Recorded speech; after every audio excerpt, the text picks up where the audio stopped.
കേക്കിന്റെ കഥ ആഘോഷങ്ങളുടെ കഥ തന്നെയാണ്.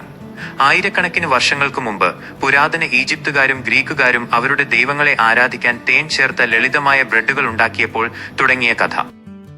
കാലക്രമേണ അത് രൂപാന്തരപ്പെട്ടു. 17-ാം നൂറ്റാണ്ടിലെ യൂറോപ്പിൽ പഞ്ചസാരയുടെയും ഓവനുകളുടെയും വരവോടെ നമ്മൾക്കിന്നറിയുന്ന കേക്ക് ഒരു ആഡംബര വിഭവമായി രൂപമെടുത്തു. 19-ാം നൂറ്റാണ്ടിൽ ബേക്കിംഗ് സോഡയും പൗഡറും ഒരു വിപ്ലവം സൃഷ്ടിച്ചു. ഒടുവിൽ ആ സ്വാദിഷ്ടമായ കേക്ക് എല്ലാവർക്കും ആസ്വദിക്കാനായി. നൂറ്റാണ്ടുകളായി ബേക്കർമാർ കഠിനാധ്വാനം ചെയ്യുകയും പരീക്ഷിക്കുകയും ഈ പാചകകലയെ അതിന്റെ പൂർണ്ണതയിലെത്തിക്കുകയും ചെയ്തു. തലമുറകളിലേക്ക് ആ അറിവുകൾ കൈമാറി. അഭിനിവേശത്തിന്റെയും കഴിവിന്റെയും രുചിയുടെയും ഒരു പാരമ്പര്യം.